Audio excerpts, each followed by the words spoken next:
Here's my question for week 6. The first question I got from a fan is Vince Young ready to take over at quarterback for the Titans? Well, Titans fans, they're not going to make the playoffs this year. They're 0-5. They got off to a rough start. And Kerry Collins is just not getting the job done. They desperately need a spark. And I think they should go with Vince just to, get the thing going here.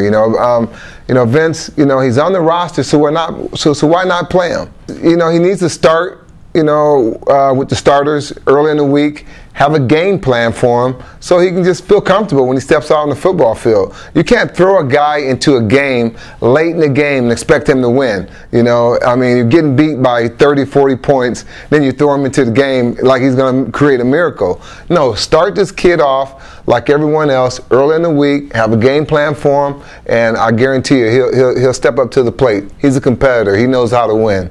The second question is, why are quarterbacks being protected by the league? Well, it's the old Tom Brady rule. When a 325-pound defensive lineman coming at you, it's hard for him to put on the brakes and pull back. They have a problem with these guys grabbing the quarterback's legs. Quarterbacks are vulnerable when they're passing the ball, when their foot is planted. And they don't see a guy coming in and grab the leg. You can damage their knees and stuff.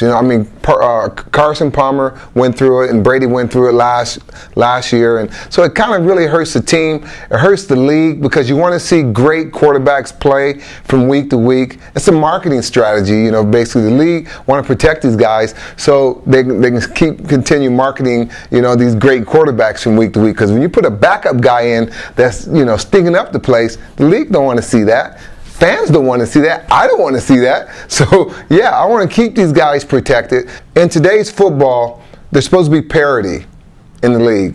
For some reason, there's some franchises that just haven't put a season together. They just don't know how to win. Those are, the Raiders, the Lions, and the Chiefs. For some reason, they just cannot figure it out. We don't know what the problem is, but the only thing I can say what they need to do is it starts at the top, as far as the owner have to make sure he has smart people, smart people and personnel from, the president down to the GM, and just make sure you make wise decisions. There's some teams getting blown out, and it's kind of sad. It's early in the year. It's like they're giving up, and I just think, once you get used to losing, it's like it's routine, and you don't want that in your system. You don't want to be routine. When I played, we lost two times, like 2 games back to back, and that was it. We didn't lose back to back games. I had a winning team every year I played. I never missed a playoff ever in my career. We thought there was something wrong. If we lost 2 games in a row, you better believe, somebody's gonna, have to work hard the next day because even the players will step up to the plate and say, hey, you need to work harder, you need to do this, you need to do that. We didn't need the coaches telling us what to do. We had leaders on the team to step up to the plate and say, hey, we got to get back on track. We would host meetings without the coaches being in the meetings.